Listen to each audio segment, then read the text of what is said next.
coming here this morning. I hope you guys enjoy the day. Marty, please join us up on stage and let's get the next piece of our journey on the road. All right, thank you. Well, let's get this party started. It is so good to see all of my EAM peeps. It's great to be back on this stage. One of the things I want to get started is I really want to get a selfie. So can we bring up the lights here? Let me see if I can even operate a phone these days. All right, I want everybody to stand. Come on, stand, let's go. I got to get a selfie here. All right, you ready? 1, let me go there, 2, 3. Okay, got it. Give yourself a hand. All right, good. Well, I thank you for that hand because I bet Alex $100 that I could get a standing ovation at the beginning of my speech. So, congratulations on that. And so I'd like to start by asking here, how many people here want to become a better leader, right? How many people want to become a better teammate or a better family man or a better friend? And there's a secret that I learned as I started to write my book and that journey that I was on. And I don't know if some of you were here, but in 2019 was the last time I was on stage in front of this group over at the One Center. And for some reason, I made a proclamation. I don't know why. I didn't know what I was getting myself into, but I stood on stage and said, I'm going to write a book.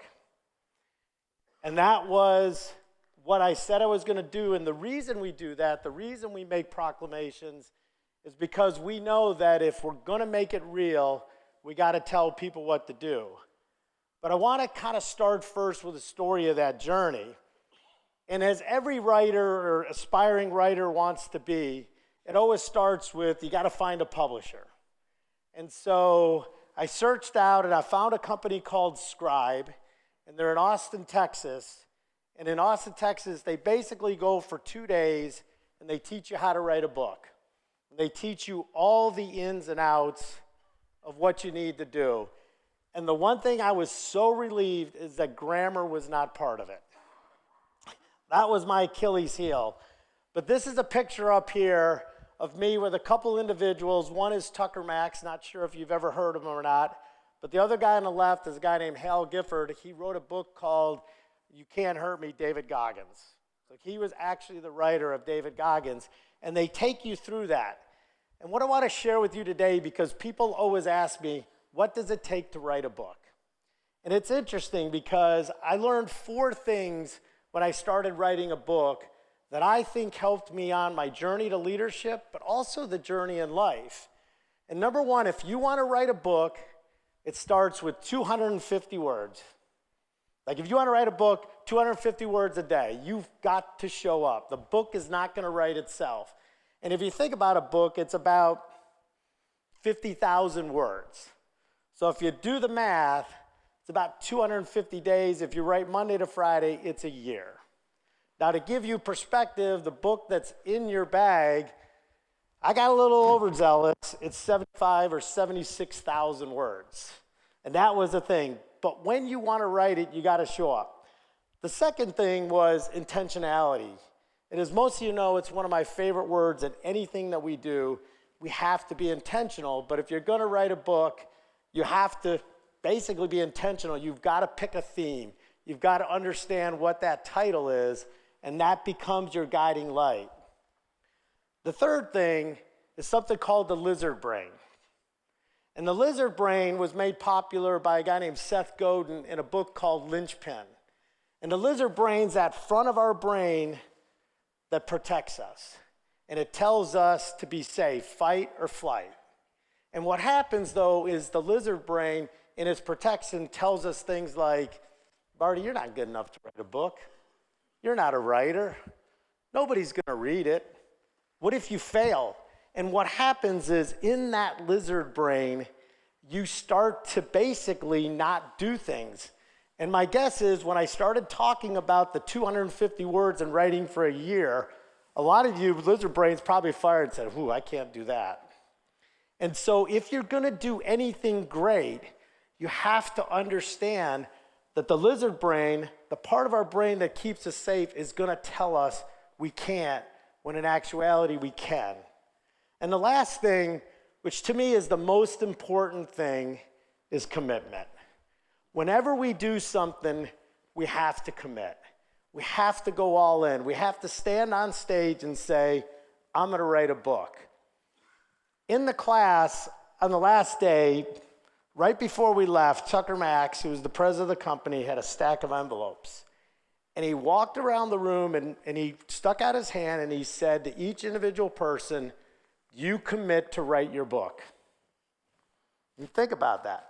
And then he said something, he said, it's okay if you're not going to do it because there's nothing worse than committing and not doing it. And I bet you half the people in the room who wrote checks to be there did not commit. Now, I've already stood on stage. I've had people, I wrote a check, I had no choice. I shook his hand and he handed me an envelope and I opened up the envelope and it said, congratulations, you're an author. Welcome to Lion Press. And that set me on my journey.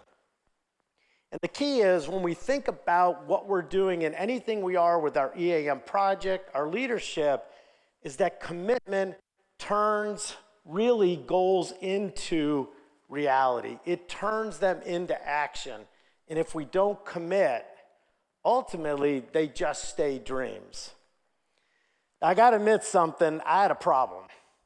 I went to the class and I said, number 2 is what? Have a title. I have to be honest, I didn't really have a title. When I went to the class, a lot of you knew I wrote a blog called Marty's Minute. And what I thought I was going to do is put them all together and create a book kind of like Chicken Soup for the Leader. But what I knew was in my heart that really wasn't what I wanted to write. It wasn't in my heart what I wanted to say. And so I had to sit down and think about if I could tell each and every one of you one thing. If I could go back to the career and talk to my original bosses, what would it be?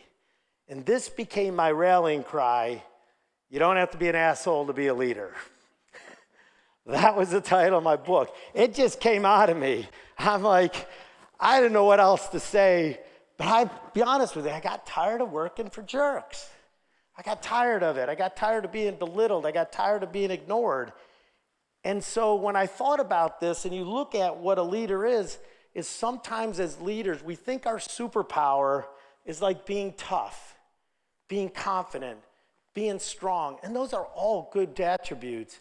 But ultimately, we take that too far and we always want to be right. And ultimately, we become a jerk. And so my goal in writing the book and my goal in life now is to rid the world of assholes. I don't know if it'll work, but that's my goal.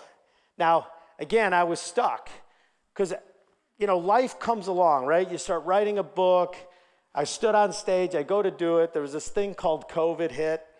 We had to deal with that. And then we had the acquisition of the company, had to deal with that. And there's all these things that just kept coming up. And I didn't know what to do because I'm now 2023. So I'm now 4 years into my journey to write this book, and I'm not even close. And inside of me is burning because I committed to do this. Now, the lizard brain in my head's saying, it's okay. Don't worry about it. Nobody's going to remember you committed to it. It's all right. Nobody will know. But guess what? I would know. And it wasn't a day that didn't go by that I thought about this, that I needed to do it. And I was at this inflection point, and all of a sudden, again, I don't know if you believe in signs, but there was an email that came across my desk from a gentleman named Donald Miller. And Donald Miller wrote a book called Story Brand, a book everybody has to read in this room. Story Brand, I think, changed not only my life, our company's life, but it changed everything. And here's an email from Donald Miller that says he's taking 20 people at his house to teach them how to write a book next month. Go figure. I'm sitting there stuck, and here's like the kick in the pants that I need. So immediately I call up. I'm probably the first one to sign up. And so I'm excited, right? I'm going to go see Donald freaking Miller. Like, he is my hero, and I'm excited. And so I drive to Nashville. I'm all excited to see them, and they sent me a note and said basically, since you're coming to the house, we don't have a lot of parking, can you take an Uber ride over there? And I said, no problem. So in the morning, I get an Uber, and of course, if you've ever been to Nashville, you have a 50-50 chance of getting an inspiring songwriter or musician, right? That's who drives Ubers. On this day, I didn't get that person. I got another one. I got a young kid, and I'm riding in the car, and he leans back, as every Uber driver says. He says, oh, what brings you to Nashville? You know, proudly, I'm like, oh, I'm an author. I'm getting ready to write a book, and I'm here for a writing class. And he says, oh, what's the title of your book? Now I'm ready, right? You don't have to be an asshole to be a leader. And he just lights up. He starts going on and on about bosses who belittle him, jerks, everything. And in fact, he said it's the reason he's driving Uber was because he had so many bad bosses. And I'm thinking, man, I struck gold here. And then he stops and pauses, and he looks back and says, why do you think they act that way? And I'm like, that is the question, right? That's the $1 million question, is what causes good people to act out? And so in the class, again, I even worried, like when I go, my lizard brain's constantly going, is Donald Miller gonna be there? Is he gonna like kick the class off and turn it over to somebody else? But you can see he was right at the head of the class. He was there teaching, and at the start of the class, he goes around the room to everybody and says, what's the title of the book and why are you writing it? So he goes around one by one, he comes to me, right? And I'm ready. Like again, I know my title. And so I lean in and I say, you don't have to be an asshole to be a leader. My goal is to rid the world of jerks. And he looks, he gets the smirk like most of you get on your face, and he nods and he goes, I like it. I like it. Do you think people can change? I said, I don't know. That's what I'm trying to find out. And he said, do you know a guy by the name of Lee Cockrell? Never heard of the guy. I don't know if anybody here is Lee Cockrell, but he gave me a breadcrumb in that meeting. And so to me, when I get a breadcrumb that night, I'm downloading podcasts. I think I listened to 4 podcasts, read his book. I mean, it was all night to learn about this guy, because this guy's nickname was the Doberman. He literally was called the Doberman. He worked at Marriott, and he got all the accolades. He got all the awards, yet he had employees throw a bottle at him, hit him in the head, gave him 20 stitches because he pissed him off so much. He literally went to one of his sites. The person had such anxiety, fell off their chair and had to be sent to the hospital. This was this guy's MO as a leader, and he went on to run the happiest place on earth, right? It's Disney. How did he do that? And so now I'm just captivated, like I need to figure this one out. And so I go the next day, I talk to Donald Miller. Actually, Don, we got on a first name basis now. And I said, I read about him, I talked about him. He said, would you like to meet him? And I said, absolutely. He sets up a call, and I have a call with Lee Cockrell. Now, amazing man, like amazing career. I mean, literally at Disney, he ran, I think it was 40,000 cast members, they call them, 6 properties. I mean, he started Disney Paris. I mean, this guy is the pinnacle who had the worst reputation at one time. And so I go through the interview and I talk to him. And again, you can read about this in the book. But at the end of the conversation, I like to ask one question, right? I said, Lee, if you could go back and talk to your younger self, if you could go back and talk to young Lee Cockrell, what would you tell him? And this is what he said. He said, Marty, and I got chills right now. He goes, it's simple. Just be the leader people are happy to see. And that was it. That was what I was looking for. When we think about our leadership, right, it's how do we make our team happy? And happy is an interesting word because it's not just, of course, my nickname is Party Marty. I get it. So people like to see me. I like to party. But if you don't know your craft, if you're not good at your project, you don't know EAM, and you show up at a client's site or your team's site, they're not going to be happy to see you. And so happy is an interesting word because happy combines knowledge with a real love for that person to get them. And that was it, because I was struggling with how to be the leader people are happy to follow. I started thinking about it. I hate that word follow, right? If you go to LinkedIn, you got to click the follow button. I won't click it. I write letters now to LinkedIn say, get rid of the follow button. Because I hate that word, because as leaders, we don't want followers. As leaders, we want to go together. And so this really summed it up. And what started making me think more about this was that as we started talking about it, Jeff Bezos of Amazon made a comment, and he said, brand is what people say about it, a product, when you're not in the room or they're not in the room. And that got me thinking. As leaders, if you think about ourselves, realistically, we all have a brand. And that's the bad news, is we have one whether we like it or not.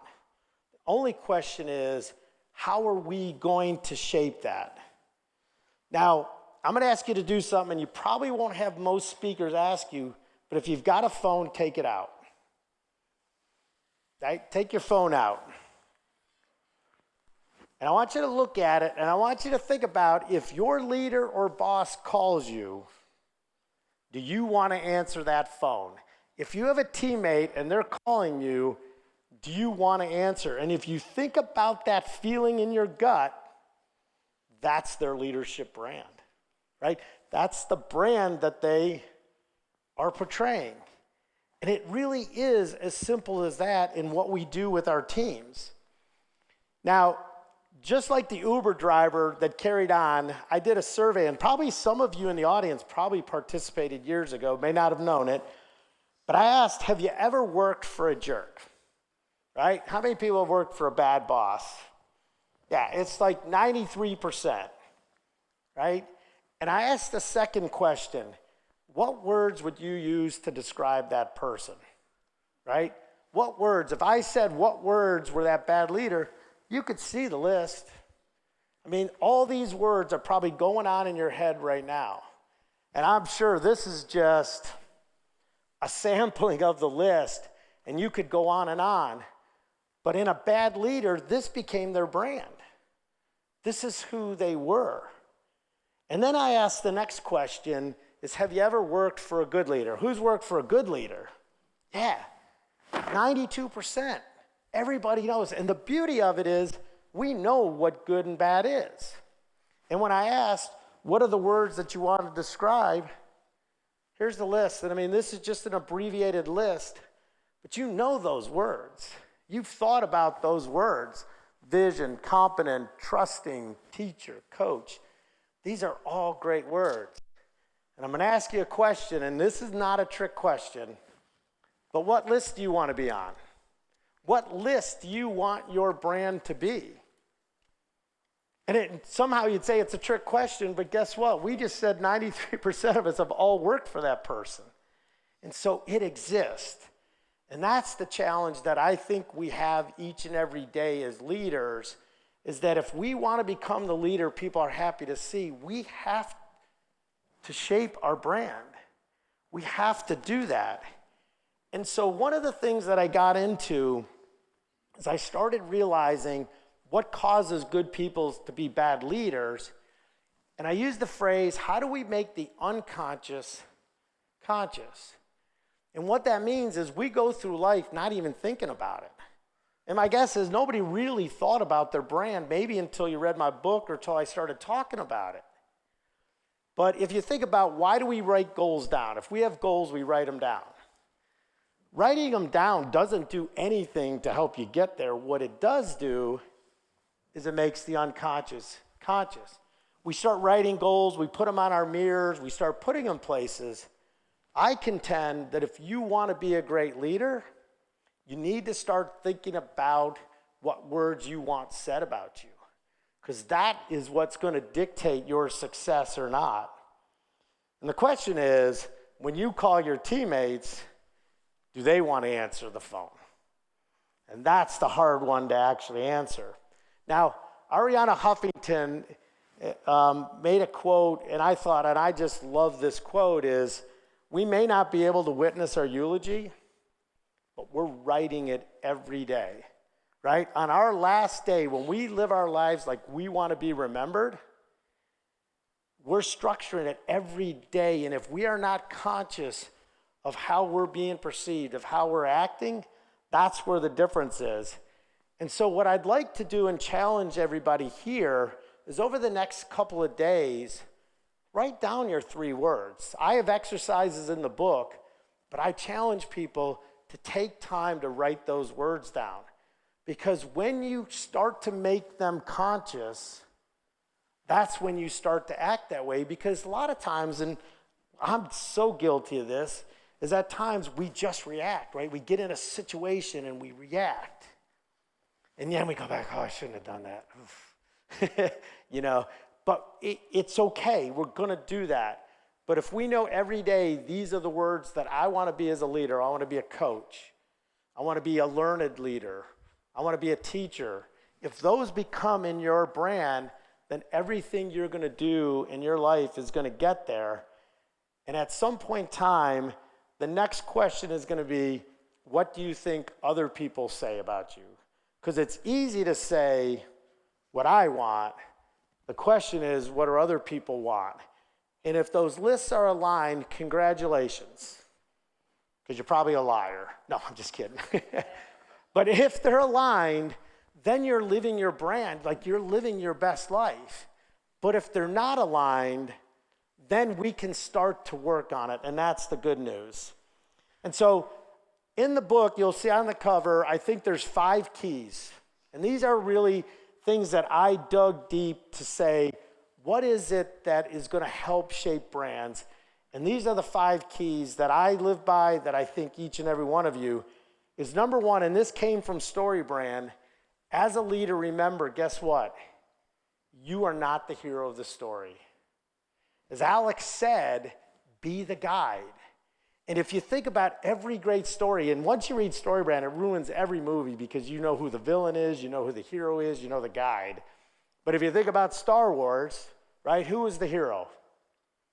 Luke Skywalker. Who was the guide? Yoda. It was Yoda's job. Yoda could have fought Darth Vader, but Yoda was the leader, and he had to build up Luke Skywalker. And as EAM consultants, whether we're working with our team, our clients, our maintenance teams, right? They're the hero. Our job is to be the guide to lead them there. But if we walk in to be the hero, if we walk in like, I'm here to save the day, most likely they're going to block you. They're going to stop you from being there. And so to me, this one thing I think changed a lot in how we thought about our client relationship. Number 2 is, as you look at it, most people who know me, I'm a massive believer in testing, like personal assessments. And you can pick out whether you've done it, Myers-Briggs, you can do Strength Finder. I'm really big on the DISC profile, and I've talked about this in other speeches. I'm also very big in the Working Genius. But what happens is each and every one of us as individuals, we are made differently. We are all different. And there are things that we crave, and there are things that crush us. And what happens sometimes is we might have 2 teammates who could be at odds when in actuality, they're perfect complements. One person might be more of an inventor, creative, thinking of ideas, selling it. The other person might be more of a checklist, tenacity person. And they need each other because the inventor needs the tenacity person to get the job done. The tenacity person needs the inventor to create it. But yet those personalities in so many cases clash. And we've seen it over and over and again in businesses and people. The people clash when in actuality, they're the perfect match.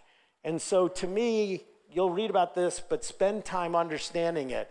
If anybody's interested in taking the DISC profile, just send me a note. I will send you a link, and you guys all have free access to take the DISC profile, and we'll talk about it. But it's just amazing that when we start to do that, the more we know about our team, the more we know what each and every one of us craves, the better we're going to be. The third thing, and this one is, again, one of my favorites, called the power of moments. Has anyone ever heard of the Magic Castle in LA? Anybody? Probably not. A couple people. The Magic Castle has probably the #2 rated TripAdvisor in LA. And if you ever went by it, it's a Best Western at best. There is nothing fancy about this place. It is simple. But when you go to the pool, there's a red phone on the wall, and it says Popsicle Hotline. And you walk up to the phone, and you pick it up, and they say, Popsicle Hotline, what flavor do you want? And you say cherry, and somebody comes out with a white glove and serves you a popsicle at the pool. That's a moment. And you think about it, your kids are on the phone. When they go back home, what do you think they're telling them about the sheets or the chandeliers? They're talking about the popsicle. It costs them nothing. They give free snacks. They do your laundry for you. What they figured out is the power of moments. And each and every one of us in our projects, in our team, in their life, there are these moments that we have to address. I was talking to a group, and I was actually talking to a CEO of a company, and he had a guy who sold the largest deal in the company history. You know what the guy said to him? What's next? What's next? Like, I hate to say it, but who does that? Who says that? And the guy realized what a bonehead, but what he just told that person was, we're not going to celebrate that. We're not going to push it. And so whether you're in your EAM project, find those moments we celebrate. We used to do something at Advoco. We believed that if you loved a project enough, you'd give it a name. Every one of our projects we gave a name to, right? We call it pride. People really interested in delivering excellence. And what giving it name did was give it a power of a moment. It made it important. Because too many times we start our EAM projects, we do stuff, and we just sit down and we're like, we're here, let's start. And nobody does a rallying cry. We even made banners. And if you've ever been in, you walk around a plant and you see a maintenance, or you see a manufacturing banner, we see quality banners, we see all kinds of banners. How many times do we ever see a maintenance banner? Never. But man, we put one up, we create a rallying cry. Those maintenance people were happy. That was them. We are going to deliver excellence. That became a rallying cry. And so as leaders, as our projects, take time to think about what are our moments. The next one is, I used to call it leaders are readers, and then everybody corrected me because 60% of people do Audible. So nobody reads anymore. So I do have an Audible book. I've actually recorded it. But I really look at this and say that if you want to be a true leader, you have to be a learner. And when I look at the highly successful and the best leaders, it starts in the morning. It starts what they're putting in their head. What are they reading? What are they listening to? When they're in the car, what podcasts are listening to? They're filling their brain with information. And learning is this ever-going process. And for me, it's just, I can't imagine a day that would go by that I'm not reading, learning, or something. But daily habits are what's going to separate you. And if you want to get ahead in life, and if you want to get ahead, I hate to say this, it starts at 5 a.m. It starts early in the morning. It starts when you get there. And so when we're learning, we're going to learn from our successes. We're going to learn from our failures. We learn from other people. I love when Alex said, hey, I not only want to hear the good things, I want to hear the bad things. And I tell you what, how many leaders like to hear the bad things? Right? Our lizard brain is firing. It's saying, protect, run, fight or flight. We're going to do one or the other.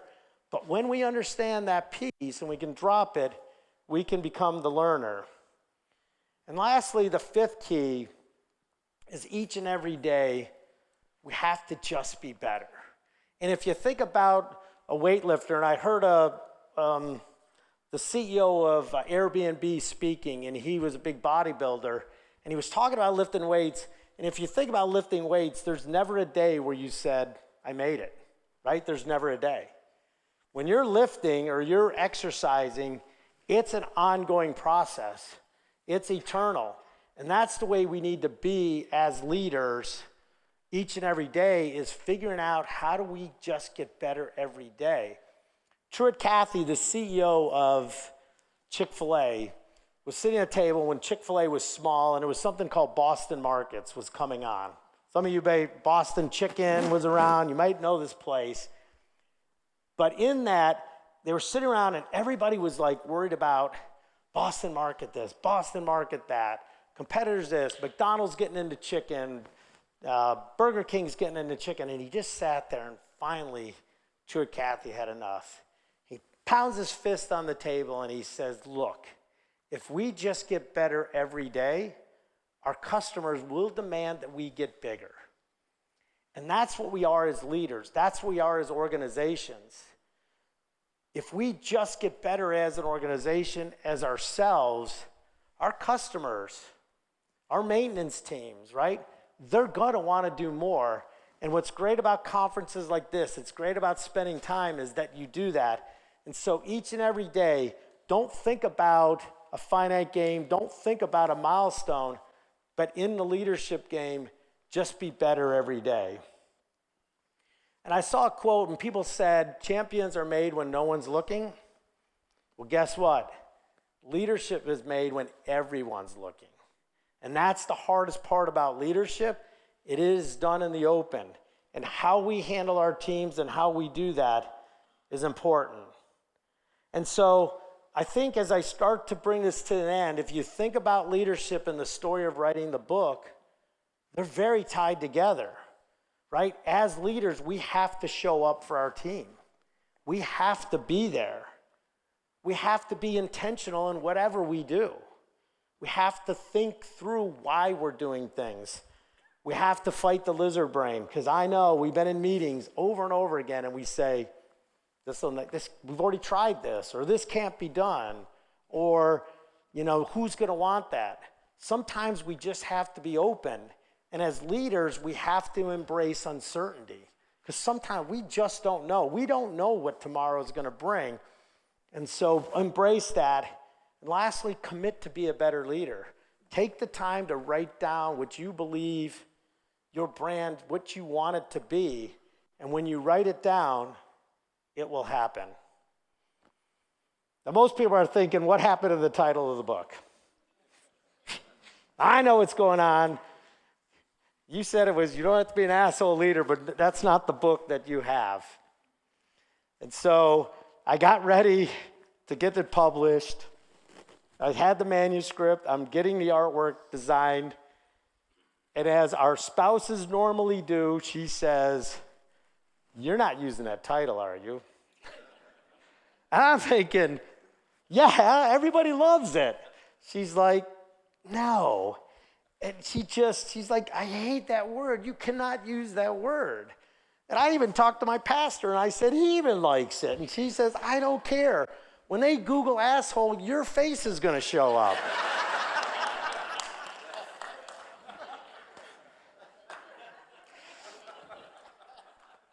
When you're right, you're right. So I'm like, what am I going to do? I mean, I'm in my 5th year. I got to get this book out. And so I had given a number of copies to some of my beta readers, and I had one of the guys read the book, and he calls me up and says, I absolutely love your book. I want to give it to my leader. He says, but I don't know if I can. I'm like, why not? He goes, if I give it to her and I like her, am I calling her an asshole? And I was like, okay, you're right. And so that ultimately got to me, and I said, I have to change it. Because to me, leadership is not about the negative. Leadership's about the positive. It's what we want to do in individuals and where we want to go. And at the end of the day, for each and every one of us, we're going to find what we want, what makes us happy, and what really drives significance. And when I thought about that word significance, that's the word that each and every one of us want. It's the word that I think can drive us to where we want to go and become the person we want to be. And so ultimately, do not leave your leadership brand to chance.